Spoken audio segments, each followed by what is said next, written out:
इंदौर के खजराना थाना क्षेत्र में पिछले दिनों हैदर से हरिनारायण बने युवक के घर पर कुछ लोगों ने पथराव किया था। पूरी घटना वहां लगे सीसीटीवी कैमरे में कैद हो गई थी और उन्होंने पूरे मामले की शिकायत पुलिस को भी की थी। वहीं पुलिस ने तमाम तरह की जांच पड़ताल करते हुए तकरीबन 200 से अधिक सीसीटीवी फुटेज खंगालने के बाद इस पूरे मामले में हमला करने वाले आरोपियों को गिरफ्तार किया तो वह उन्हीं के रिश्तेदार निकले। इसके बाद जब इस पूरे मामले की जानकारी हैदर से हरिनारायण बने युवक को लगी तो उन्होंने आमरण अनशन की घोषणा कर दी और इंदौर के पलासिया चौराहे पर बैठ गए। ये आप देख सकते हो, इंदौर के पलासिया चौराहे पर वह बैठ गए। उनके साथ जो पिछले दिनों अलग अलग धर्म छोड़कर हिंदू धर्म में आए थे वह भी उनके साथ में यहाँ पर बैठ गए। साथ ही इन्होंने यहाँ पर दो पोस्टर भी लगाए हुए, आप देख सकते हो। यहाँ पर पोस्टर लगाते हुए इन्होंने लिखा है कि राष्ट्रीय स्वयंसेवक संघ RSS, विश्व हिंदू परिषद, बजरंग दल कहाँ है, मेरी क्या गलती। इसके बाद एक और इन्होंने यहाँ पर पोस्टर लगाया है जिस पर लिखा है, हाँ मैंने सनातन धर्म अपनाया है, मेरे परिवार का क्या कसूर, इंसाफ चाहिए। फिलहाल यहाँ पर आमरण अनशन पर बैठे हैं। हम जानते हैं कि आपके घर पर हमला हुआ था, पूरे मामले में पुलिस ने खुलासा किया, क्या कारण रहे कि आप यहाँ पर अनशन पर बैठे हैं?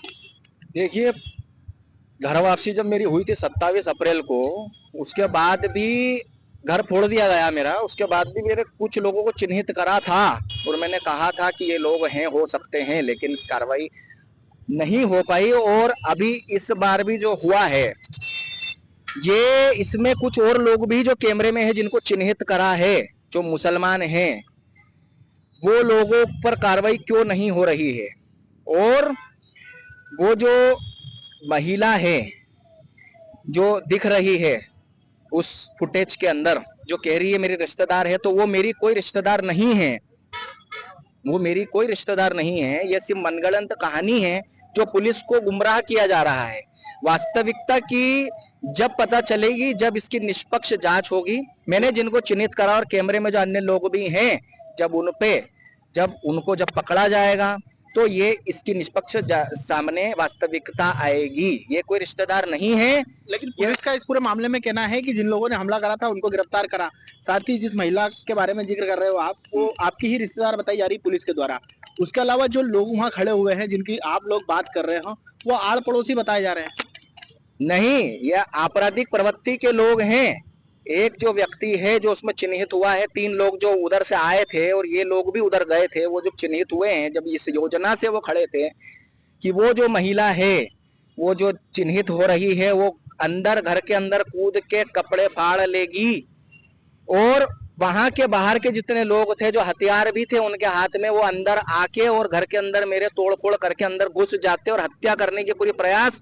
क्योंकि इसके अंदर घर वापसी निरंतर हो रही है। मैंने घर वापसी जब करी उसके उपरांत खजराने की पुलिस तो मना कर रही है, ऐसा कुछ भी नहीं है। बोले उनका आपसी मामला जो भी था उसको पुलिस और प्रशासन को गुमराह किया जा रहा है। आप क्या चाहते हो, किस तरह से कार्रवाई चाहता हूँ इस पर निष्पक्ष रूप से जानकारी, और जो उसमें कैमरे में जो चिन्हित हुए हैं उनको उठाया जाए, उनसे पूछा जाए तो वास्तविक सभी लोग गिरफ्तार करने की बात, वो कोई रिश्तेदार नहीं है, वो महिला, सभी लोगों को गिरफ्तार करने की बात पुलिस के द्वारा की जा रही है। अब आपकी क्या मांगे? आप पुलिस के वरिष्ठ अधिकारियों से मुलाकात करी इस पूरे मामले को? साजिश और षड्यंत्र है और बाहर से फंडिंग हो रही है। ये IB इंटेलिजेंस को मैं सूचित कर चुका हूँ नियमित, बार, क्योंकि वहाँ संगठन और संस्था ऐसी है। वरिष्ठ अधिकारियों से मुलाकात करी पुलिस के आपने? मैंने जानकारी में दिया है और वहाँ पर मैं यही कहना चाहूंगी कि संस्था वहाँ पर है। मैंने प्रदीप जी जो IB के हैं उनको मैंने इन्फॉर्म किया, सूचित किया है। जो वहाँ 24 लोग हैं। यहाँ पर क्यों बैठ गए? पुलिस अधिकारियों से आपकी बात हो गई थी, फिर क्यों यहाँ पर? हत्या की साजिश हो रही है और इसमें हमारे हिंदू भाइयों को भी, क्या चाहते हो? हिंदू भाइयों को भी उसमें लालच प्रलोभन देकर मेरी हत्या के अंदर शामिल किया जा रहा है। क्या चाहते हो पुलिस अधिकारियों से, क्या चाहते हो आप? मैं चाह रहा हूं हमारा संरक्षण, हमें ये चाहता हूं कि इसके अंदर निष्पक्ष रूप से इस पर कार्रवाई होना चाहिए। इस पर निष्पक्ष रूप से, वो हमारी कोई रिश्तेदार नहीं, यहाँ पर बैठे रहेंगे। मैं आमरण अनशन पर बैठा हूं क्योंकि नियमित इस प्रकार की चीजें हो रही है। और घर वापसी के अंदर बहुत सारे लोग जो आए हैं, ये भी आए हैं पीछे, और हमने मोदी जी को के नेतृत्व में और उस व्यक्ति जिन्होंने इस विश्व के अंदर जिस सनातन का परचम लहराया है और डंका बजाया पूरे विश्व के अंदर, उनके माध्यम से, उनको देखकर जब हम सनातन में आए हैं, तो कहाँ है RSS और विश्व हिंदू परिषद और बजरंग दल वाले लोग? कहाँ है वो सनातनी लोग जो हम सनातन में आके हमने कोई गलती तो नहीं करी? क्या जवाब दूं 3.5 वर्ष की मेरी बेटी का, उस पुत्री का जो भयभीत हो गई थी 20 मिनट के उस तांडव को देखकर? देखिए, पुलिस जो कार्रवाई करती है वो बिल्कुल पुख्ता करती है। हमारा उद्देश्य एक सुरक्षित माहौल और सेंस ऑफ सिक्योरिटी को स्थापित करना है। हमारा जो इंटेलिजेंस विंग है वो पूरा सर्वे कराता है। थ्रेट परसेप्शन के जो मानक हैं, जो पुलिस मुख्यालय द्वारा निर्देशित हैं और राज्य शासन द्वारा निर्देशित हैं, हम उनका पालन करते हैं। तो जो थ्रेट परसेप्शन है उसके अनुरूप ही किसी को सिक्योरिटी प्रोवाइड की जाती है।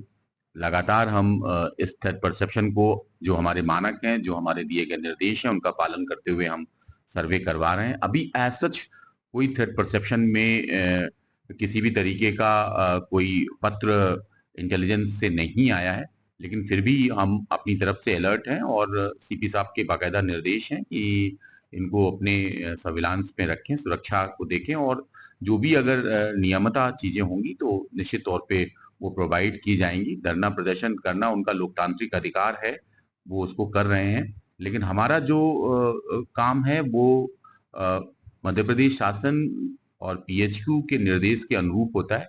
जो मानक हैं उसके अनुरूप चीजें होने पर ही हम चीजें प्रोवाइड करने की स्थिति में रहेंगे।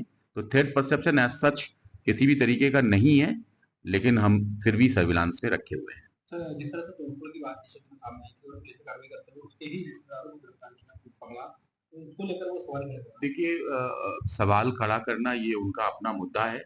हमारे पास साक्ष्य है, हमारे पास वीडियो फुटेज है, हमारे पास गवाह हैं, उनके मद्देनजर रखते हुए ये कार्रवाई की गई है।